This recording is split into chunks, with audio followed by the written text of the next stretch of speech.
Welcome to Uniquely Loved, a celebration of authenticity and divine inspiration. Hello, my loves. I have a special treat for you today. I would like to introduce Matthew Brownstein. He is the CEO of Anahat Education Group and the Executive Director of the Institute of Interpersonal Hypnotherapy.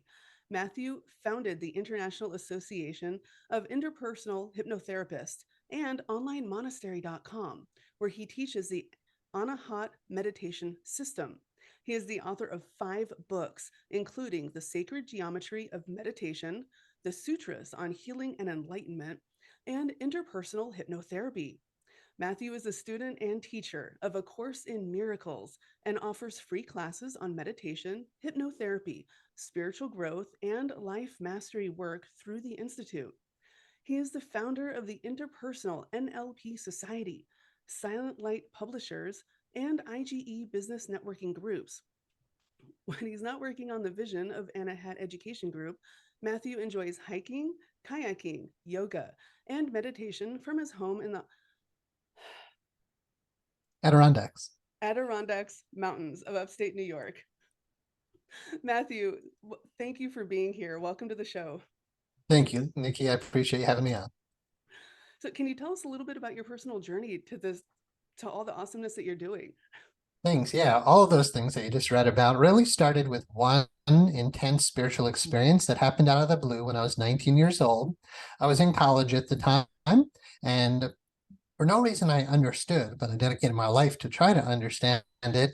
I went from normal to an experience where there was nothing but light, love, peace, joy, bliss. It was like someone just turned on the light bulb in a dark room, but it was only a glimpse. It only happened that night. And the next morning I woke up and like, where did all the peace and love and joy and bliss and where'd all the light go? And it motivated me enough to change my major in college to become a philosophy major, to think maybe they knew, but the philosophers really had no clue. It was too intellectual. I changed my major to religion, and while they alluded to it, of course, they didn't talk about how to get into it directly again, but that's when I found the mystical branches of the world's religions. And essentially I realized, oh, I'm a monk. That's like people who have these experiences quite often end up in monasteries to try to just tap into it again. So I spent actually 5 years of my life living in different spiritual communities, but because it's good to make a living and it's good to get out in the world and help people, I was like, well, what kind of career can harmonize with this deep spirituality that had invaded me? And I chose Chinese medicine as my primary path because I knew this had to do with energy, right? We're talking about light and getting people to open up to their life force energy, which is peace, love, joy, and bliss. But acupuncture wasn't quite the way to do it for me. It's beautiful medicine, but it wasn't my life path. So when I found hypnotherapy, I realized, oh my God, unlike talk therapy, unlike a lot of other modalities, this is a way to go directly to the root cause of the problem that keeps us all from experiencing what I had experienced then. And my whole life became dedicated to helping people to tap into that. And really what I learned is there are blockages to the awareness of love's presence, to quote A Course in Miracles. And hypnotherapy was the most direct way to do that. So I've been doing it for 25 years, but 17 years ago, I opened Florida's first state licensed school for hypnotherapy education, offering legitimate career diplomas in the field. And our model has been raising the standards of hypnotherapy training because the standards have been pretty low, but to also infuse it with a really deep spirituality. So getting the both of like a high level of professionalism with an amazing career, along with allowing a person like somebody even like you, who has, you can tell just your background and everything. And I talked to you once before, somebody who has deep spirituality, but might want to have a career that they could utilize, that has more legitimacy than somebody who maybe just did like Reiki training or something. Like how could you be seeing 20, 25 full paying clients per week, making a really good living? Hypnotherapy just became the path for me to integrate all of this. Fascinating. Now, you also are a Reiki practitioner, are you not? I am. And have you been able to combine the two essentially?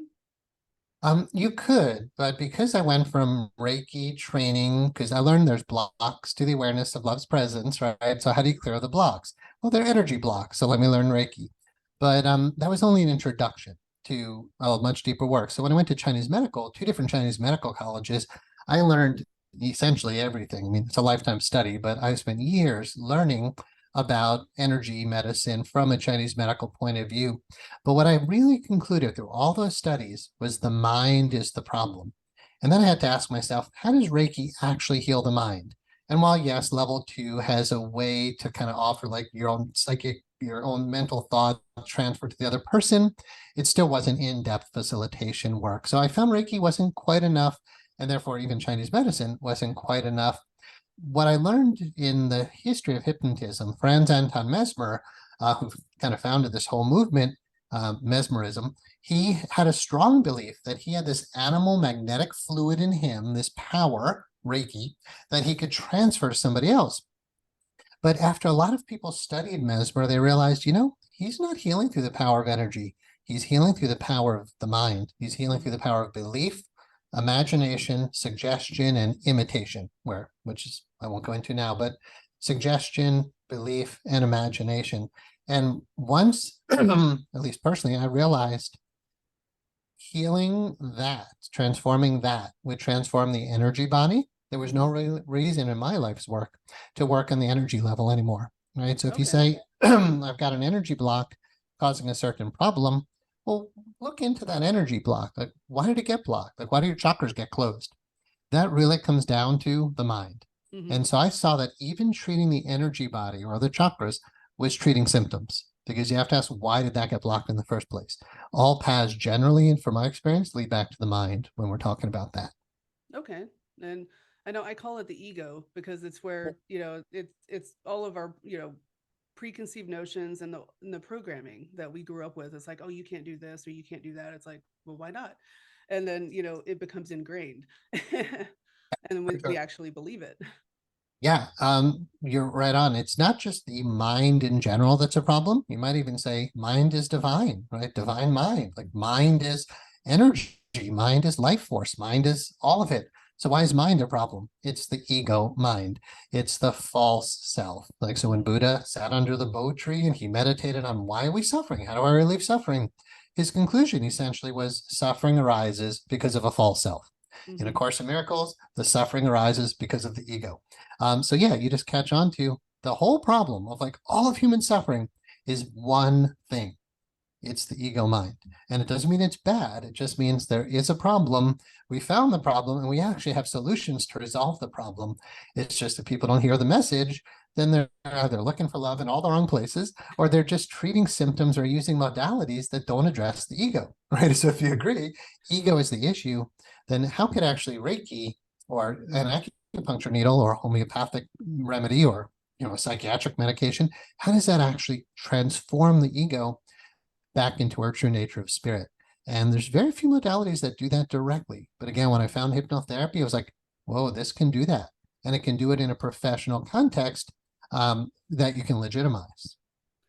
Fascinating. And how did the classes run? Do you do them in person or do you do a combination of online or anything like that? When we started back in 2007, it was 100% in person. But then in 2009, we shifted to a hybrid model of 70% online, 30% hands-on. But then, and that works quite well. We still have that. You can do 70 online, 30 in person. But when COVID hit, we reached out to them after about a year of struggling with being 100% online. We realized, let's just try it. We got approval from the Department of Education to be able to offer entire training 100% online. And it's been great. In fact, our upcoming class, it's enrolling for June. We don't have anybody signing up for in-person. So like, I can do this from my home. I can just sit at my computer and get a whole new career. So we're definitely moving towards just being 100% online, but we still offer the ability to take the training with hands-on practicum hours in Tampa, Florida and Orlando, Florida. Cool. How long is the training usually? It's 500 total hours. So how long that's the core training. You can make it a lot bigger than that. But to go through the core training, 500 hours takes about 10 months or so. Oh, that's not bad at all.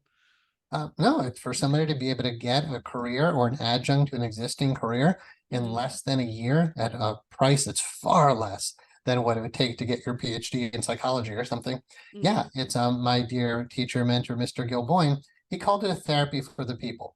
It's a relatively simple, I mean, 500 hours of training is substantial, but it's a relatively simple thing to learn that can be easily duplicated. I mean, I want to say easy, but we were able to create through our school duplicable methods that anybody who just goes through the training, passes the test, does the practicum hours, right upon graduation, if they feel confident and ready, they could be out there just seeing clients. And yeah, I was seeing 25 clients a week for almost a decade until I opened the school, then started cutting back. But yeah, incredibly rewarding career that you could have, or again, as an adjunct to what you do, yeah, in less than a year. Wow, that's fascinating. So, Yeah, oh, go ahead. no, it's all you. Um, where can people find information about this whole course? Yeah, so instituteofhypnotherapy.com is our primary website. We have open houses for those who might want to get a little bit more interactive. So that'll be on the homepage of instituteofhypnotherapy.com. They could also call the school, of course, at 800-551-9247. And then we have admissions representatives who be happy to talk to you, spend an hour talking to you about hypnosis law, like what are the laws of your state, what credentials do you need to have? You don't need to have any prior degree or any training, but that can limit what you're able to legally do depending on what state you're in. Like if you're not a medical doctor, there's certain things you can't do. If you're not a psychologist, there's certain things you can't do. Florida hypnosis law generally talks about whether it's therapeutic or non-therapeutic. And if it's therapeutic, you just need to get a referral from the appropriate person. So if you're working on pain, you get a referral from the person's doctor. And it's pretty easy to do. So we definitely train people in everything you need to know about how to run this as a business, which includes law, semantics and advertising, ethics, credentialing, having insurance, everything you need on top of the really core solid training behind it all. Excellent. So it's completely comprehensive course then. Yeah, it really is. I mean, there's other trainings out there in hypnosis that can be very deeply spiritual, where you learn like about past life regression or entities or aliens, and that stuff, is really cool. A lot of people like that, and we do teach that for sure later on in the training. But in the beginning, we really offer the fundamentals, the basics of what is hypnosis? How do we induce this state? How do we know the client's really in this state? What other modalities do we have to help present life issues? I guess people love the past life regression idea, but what about your childhood, right? How much pain is there? So being comprehensive is offering enough modalities that basically you could deal with anything, any issue that the client has when they walk into your office. So yeah, some of the lesser hour trainings that might go into like past life regression, you may be talking 50 hours or something, but we're working to raise the standards in the profession. So yeah, 500 hours, extremely comprehensive, but yeah, extremely fulfilling for sure. And helping address and heal people at the mind, body, and spirit level, which is amazing. Yeah, that's what amazed me about the work, because let's say somebody came in with headaches and you could give them a medication, all right, if you were trained to do that. And what did you really do? Maybe you relieved the symptoms, but now they're needing the medication and nothing else was resolved. You really only treated a symptom. If you went to a chiropractor, they might adjust your spine and maybe it feels better, but your spine goes out of alignment again. So they would bring in like a massage therapist to get those muscles loose. But if you ask the massage therapist, well, why are those muscles so tight? They're going to tell you, oh, well, that's just a lot of emotional pain that's bottled up in there. Right? You know that if you mush on the muscles enough, the emotions start to come out, right? And if you just went to like a psychotherapist for your headaches, they're not necessarily going to be able to touch that level at all. In hypnotherapy, we can say, well, what are the emotions, assuming this is psychosomatic, what are the emotions underneath the symptom? What are the beliefs or the thoughts in the ego underneath those emotions? What are the past memories that caused that whole pattern? What happened to you as a child? And who are the key relationships in these events?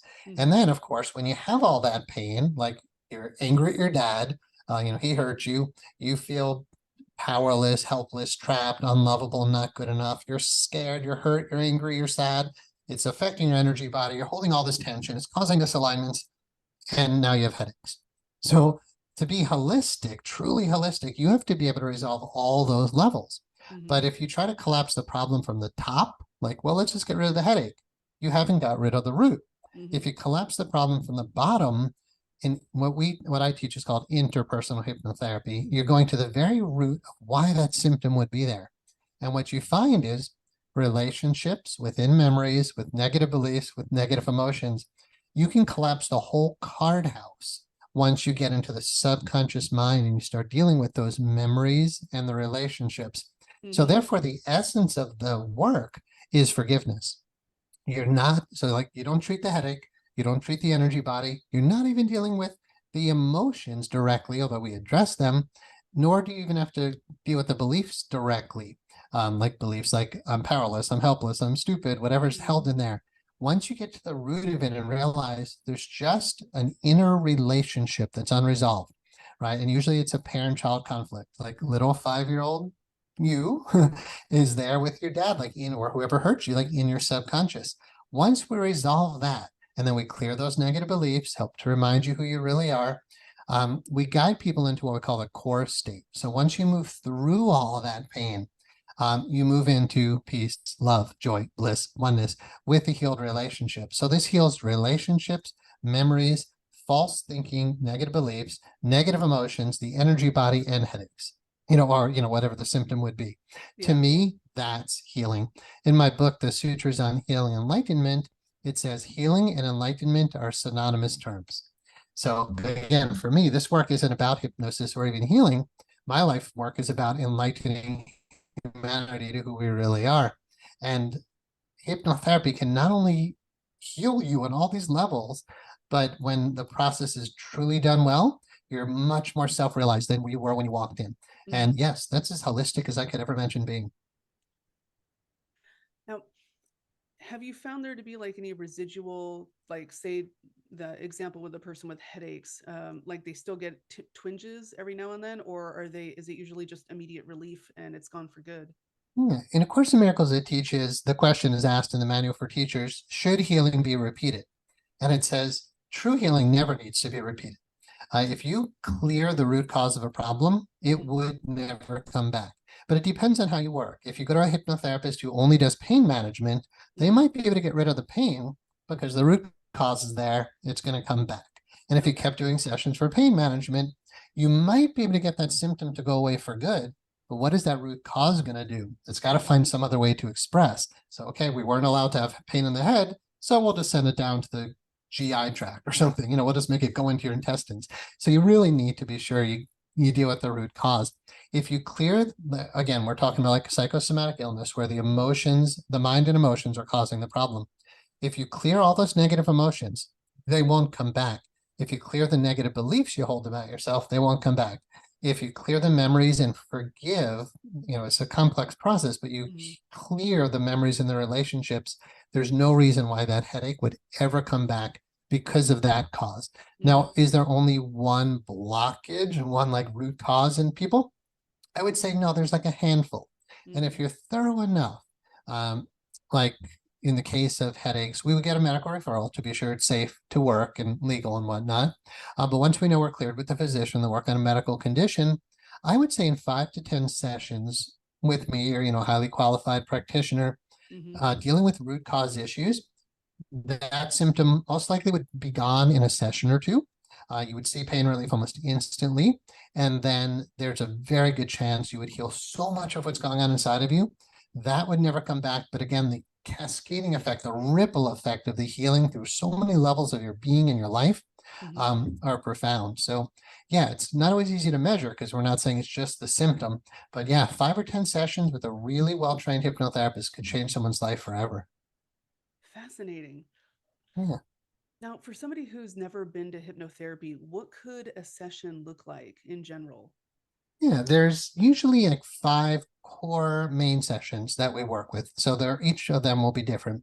Our first session would be a really thorough intake, educating about hypnosis, figuring out, well, what are your symptoms, emotions, beliefs, and then usually hypnotic reprogramming. So basically you walk away with, you go into hypnosis, but we record the session. So you walk away with a recording that you can listen to every day. Personally, I do hypnosis every day. I have for the past like 27 years. And it's just the going into the state itself is very transformative. very balancing and healing. So you really get empowered in a first session with some modalities that can make some good change. But mostly we're working towards getting you a hypnotic programming recording that you can listen to on your own that would say things like, in the case of headaches, like, my head feels more calm and relaxed. I feel more calm and relaxed. I feel more comfortable every day. That's not enough. So we have other protocols. You can do something called parts therapy, or just parts facilitation work, where we bring in different parts of the psyche, parts of we call them subpersonalities. So in hypnosis, we can talk to the part of you who gets stressed, that's causing the headache, the part of you gets angry, that's contributing to the headache, the part who feels really sad and you've been crying so much you're getting headaches. We can talk to these parts and transform them in the hypnotic state. We also do hypnotic regressions, and usually those, the ones I'm referring to now, go back to your childhood. Like, well, where did all that stress come from? It's not just your present issue, right? It's like we have an emotional, reactive inner child in there. And so a lot of our work is dealing with the shadow self, or the inner child, to bring to consciousness the real deep stuff that people have buried in there. Not necessarily when it's in the realm of psychiatric or a diagnosed mental health condition, but just the average person who has stress and fear and sadness and anger. We go to the root cause of that using hypnotic regression. I also teach breath work in our school, which a lot of people are hearing about now through yoga. But this specific type of breath work helps to amplify whatever's going on in the subconscious to bring it to conscious awareness. So if you have tears and sadness in there during a breathwork session, you'll probably be crying. But what happens once the emotion comes up, the memory that causes the emotion follows. Then we jump in with our regression protocol to resolve that. That's 4 main sessions. A 5th session for clients who are open to it might go into the transpersonal spiritual topics, like past life regression is a primary modality. I don't tend to do it as much anymore. Even though I'm deeply spiritual, I tend to really focus on what's the root cause. And the root cause mostly is childhood. But for clients who've done enough inner work, you clear enough present life blockages, sometimes memories start coming up that are not from this lifetime. So it's always fun, we start getting into that kind of thing, but then we're going into past life regression or exploring the life between lives. Like after your past life, after the time of bodily death, what happens to you? And with hypnosis, I can't say we can prove this, but generally we can review a past life and then see what happens next, which is really exciting because then it's like, did you go to heaven? Was there an astral plane? Did you have spirit guides? Were there angels? It's amazing the type of information people report when they start exploring the life in between lives using hypnosis. So it's always going to look different for a client, but I would say those are the 5 main modalities we would apply. Okay, wow. Yeah. That is really awesome. I am going to be putting all the links in the description. So anyone interested in checking any of this out, you can just click the link and go right there. Would you like to talk about any of your books? Yeah, if you want to. So I'll list the 5 and you can tell me which one to go into. So the Sacred Geometry and Meditation, it's meditation based in sacred geometry. The Anahat Meditation System is a novel based on that. Interpersonal Hypnotherapy elaborates on what we were just talking about. There's the Sutras on Healing and Enlightenment that I wrote in the Himalayas in India based on this process. And then there's one other, and then Peace Under All Circumstances. So pick one of those and I'll elaborate for you. How about Peace Under All Circumstances? Sure. I was actually just on a podcast 30 minutes ago talking about it, so it's fresh in my mind. The idea is that, well, first of all, so when I woke up spiritually when I was 19, part of that experience was profound peace. And I was like, that's what I want. I want that no matter what. And I just started asking questions. So the book is subtitled The 10 Questions. And the best questions I found, the first one is, who am I? And if you answer the question improperly, you will end up suffering. But when you answer it properly, it returns you to a state of peace. So number 1 is, who am I, which we can go into. But number 2 is a little bit easier to talk about, which is, can I handle this? So whenever life is giving you a situation, you can just say, can I handle this? If you say no, you're going to suffer, right? You're going to freak out. But if you're like, no, I got this. I can handle this. This is figure outable, is a term I just heard recently. This is figure outable. I can figure this out. That's a movement towards peace. The third question is, can I be at peace with it? So if you can handle it, can you be at peace with it? If you answer no to either of those questions, you're not at peace. So I offer this book for free as an audiobook on YouTube. So anybody can just go listen to it, just Matthew Brownstein, Peace Under All Circumstances. When you go through all 10 questions while thinking about an issue you have, at the end, if you answered all the questions in the way that leads you to peace, you could only be at peace. And the first question, who am I, deals with the idea that you're not a body, right? You're not your feet, you're not your hands. If we cut off your fingernails, you're still there. If we removed your hands, you'd still be there. So who is that you? If the you is not a body, then is the you your emotional being? And are you your anger? And the book teaches you're not your emotions. And then it goes on to say, are you the ego mind? Are you that thinker who's chattering in your head? That's not the real you either. So if you answer the question, I'm a body, I'm emotions, or I'm the mind, you're going to suffer. If you answer the question, I am the consciousness looking through my own eyeballs, and you learn how to get centered in that consciousness doesn't suffer. So you could call that consciousness the soul or spirit, but no matter what we call it, we're conscious. You can't deny that you're conscious, right? And the consciousness is always at peace. But in yogic philosophy, we talk about getting mixed up with the human and forgetting who you are, right? And in biblical talk, that's like the fall, right? We were in a state of doing good with God, everything was great, and then we went on this long guilt trip. We basically, the fall, right? We get lost. A Course in Miracles calls it the detour into fear. But when you answer the question, who am I, is I am spirit, and you learn how to meditate on spirit. So I like the idea that what is spirituality? It's simply putting your attention on spirit. Anything else is just, the things we do, like beads and candles and the nice stuff in your room. Like that's the external stuff. But spirituality has to be that we're focused on spirit.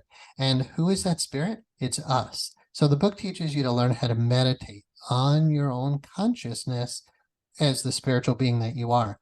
That center is always at peace. And then the other questions just flow from that. Okay, if I'm a spiritual being having a human experience, can I be at peace with this? Or can I handle this experience? Yes, I can.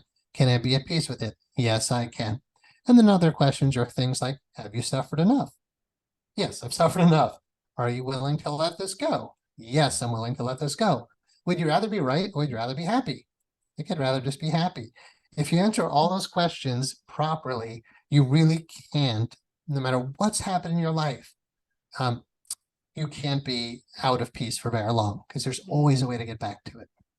That's awesome. And it provides somebody a way to shift their perspective away from, the grr moment or whatever's going on. Yeah, for sure. It's meant to be empowering. But people say like, well, but how could you be at peace? And like, they give me examples of, terrible things. Like, well, if you don't practice peace before that, then you don't have the ability to get back. Like if you lose a child or there's a major force majeure, hurricane, your home is gone. If you go grab my book after your home is gone, or after you've lost a child or something, you haven't developed that center. So the idea, just like with hypnosis for pain management, if you learn how to use hypnosis to control pain, then someday, if you ever do have pain, you already know how to control it. But while you're in the middle of pain, trying to learn the technique could be hard. So the idea is to practice, like read the book and practice the meditations that it teaches so that you develop that seat of your soul, you develop the seat of higher consciousness, you can be the observer or the witness to watch whatever's happening. And you're like, oh, okay, my home just got rushed away in a flood. Good thing I have peace inside of me because I don't have a home anymore, right? But I do have inner peace. It doesn't say you won't deal with force majeure or that you won't lose someone you love or something like that. It just says what you truly want is found within you as you. And if you find it first, whatever happens, you'll always have that inside of you. Like the teaching doesn't say you'll never have a challenge in your life, right? I still have challenging days, of course, but I could always, like I was just recently, I won't go into details, but I was in a very challenging situation recently, and I just found myself just sitting there watching. I'm like, oh, that's what's happening today. Okay, interesting, right? Just another event happening on the planet. It doesn't matter if it's positive, negative, good, bad. It's like sitting at the beach watching waves go up and down, or watching your stock portfolio go up and down. If you only like when it goes up, you're going to suffer. But if you can just sit back and watch the ups and the downs of life, the ups and downs of your emotions, realizing it's all impermanent, it's all changing anyway. But if you're the unchanging observer, to a changing world and you learn how to get in that place first and foremost, it doesn't matter what's happening, not only outside of your skin, but even within your own skin. Like, oh, my heart hurts. Oh, I have a negative emotion. But who has that emotion? Who has that hurt? The conscious observer is the one observing the hurt. As long as you know who you are as a conscious observer, it doesn't matter if you're experiencing hurt or not, because it's not you. My experience is that's the only way to be at peace under all circumstances. You must find the you who is at peace. If not, it's always conditional, right? As long as my home is good and my kids are good and my job is good and the stocks are good, I'll be at peace. We live in an impermanent world. There's no way to make it always be the way you want it to be. So what is really being at peace under all circumstances? Whatever's happening, that's what I want it to happen. It's raining today? Great, that's what I wanted. It's sunny? That's what I wanted. Not having a preference, essentially, right? But if you say conditions must be a certain way for me to be at peace, you're bound to not be at peace. But if all you need to be at peace is whatever's happening, that's what I want to experience. You're golden, no matter what it is. And it's all an experience, and that's why we're here. Yeah, and there's no experience for the soul that's better or worse than any other experience. You could say, oh, it's great to have a lot of money. That's great for the soul. Actually, losing money and going through challenges and filing bankruptcy or whatever it is can be really good for you spiritually. It could be humbling. It could teach you patience. It could teach you perseverance and resilience. In the end, in the deep spiritual traditions, the goal of this life is God. The goal of a human experience is self-realization, enlightenment, not just getting our life perfect, right? As long as I can just get all the things and all the people to be just the way I want it to be, my life is good. I don't believe, or I know that the deep spiritual teachings don't say that's what life is all about. So no matter what you're experiencing, can you use it as a growth opportunity? Can you use it for your own personal spiritual development? Instead of having a preference for it must be a certain way, just, okay, this is how it is today. Can I handle it? Yes. Can I be at peace with it? Yes. And one of the other questions in the book is, what am I feeling right now? Just, oh, I just had this happen to me. Wow, that made my heart feel terrible. But then once you acknowledge, okay, my heart feels bad. Who is observing that? I'm observing the pain in my heart. Can you be at peace with that? Yeah, I can actually. I can allow my heart to hurt. Instead of saying, no, that shouldn't have happened, and no, my heart shouldn't feel bad. He shouldn't have done that, and that shouldn't have hurt my heart. Rather, he did that. That hurt my heart. I'm at peace with that. Right? So even when you're anxious, you can be at peace because you're like, I'm at peace being anxious. I'm at peace being angry. I can let it go and let it move through me, and it actually moves through that much quicker. Yes. Oh, yeah. The more we resist, the more we hold on to it inadvertently. So, and releasing expectations. Suffering is resistance to what is. Oh, yeah. Yeah, absolutely. And it all comes back to what you said is the ego, right? You've got this individual sense of self. Like imagine a river. It's just a river. It doesn't really have, it's not like upstream or downstream. It's just upstream is really just where you stand. To the right is upstream, to the left is downstream. That's the relative point of view of, you could say like the ego, the individual separate self. So if you're saying like, I don't like what's here, I don't like what's here. But if you can pull back and just see the whole river and you're just observing it, you're not in it anymore. And now there really isn't an upstream, downstream. There isn't even a you. So in Buddhism, again, when Buddha said, there's a cause of suffering, he said, it's the false self. And really, when you see that that false self is shunya, is a term used in Buddhism called like meaning empty. Like we're empty in Buddhism. That's like the essence of what's happening. It's empty, but empty of what? Empty of a false self, right? Okay. So when the sky is cloudy, there's nobody in the sky. The sky's not saying it shouldn't be that way. It's just there's clouds and there's sky and there's people and there's animals and there's ducks and there's anger and there's, there's just all this stuff happening in the universe. But if there's no individual self to be getting upset by all that, then here's a nice quote. If you don't mind, it doesn't matter. So how do you get to where you don't mind? Realize that this you is a false self. And once that ego dissolves, then reality is just what is. And reality, from my experience, is more than good enough, right? It's everything we could ever want if we just let go of our preferences, let go of this false self that feels separate from the whole universe. And of course, in Miracles, it teaches there's one problem and one solution. The one problem is separation, and the solution is oneness. And how do we get back into oneness? There's so many techniques now to do that. We just have to realize that there is a path.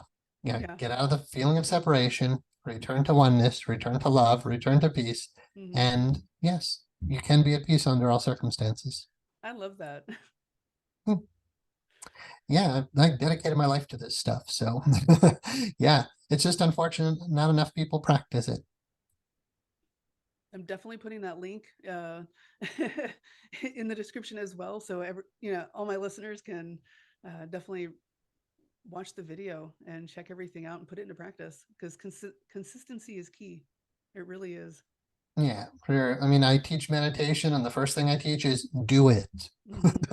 Right? So to be consistent means like you have to start like doing something. So if you just read a book once and that's it, any good meditation book should inspire you to meditate. Right. And yeah, you could intellectually understand this stuff, but unless you develop that seed of consciousness, then again, it's all just intellectual. So yeah, consistently meditating can get a person to, and when they say, oh, I can't meditate, that's not true. Just learning the most basic thing, which is just 5 minutes in the morning, 5 minutes in the evening, sit still with a straight spine and watch your breath. Like anybody could do that. But yeah, what are we being consistent in? Ideally, some kind of spiritual practice. If not, yeah, it's so easy to get caught up in this world. It is. It really is. And the more we can take even just a few minutes for ourselves to get centered in whatever way that works for us, it just helps so much. Absolutely. I couldn't agree more. Thank you so much for being on the show today. It was an absolute pleasure talking to you. Great. My pleasure as well, Nikki. Thank you. And again, all the links will be in the description. Is there anything else you want to put out to anyone? I think we're pretty thorough. The way I usually close my podcast is just to say, stay on the path. A dear philosophy professor of mine, when I said, wow, that class was great, you really changed my life, all he said was, stay on the path. And the idea is there is a path. And like that means like your purpose, your mission, who you really are and what you're meant to do. There's so much suffering when we try to be something we're not. But staying on the path just means like be yourself, find out who you are, find out your purpose, and stick only to that. Just know who you are and know your purpose. Do only that. And life is so much easier than the way most of us humans make it out to be. It is. It truly is. Yeah. Thank you so much. And you have an absolutely fabulous day. Nice. Thank you, Nikki. You as well.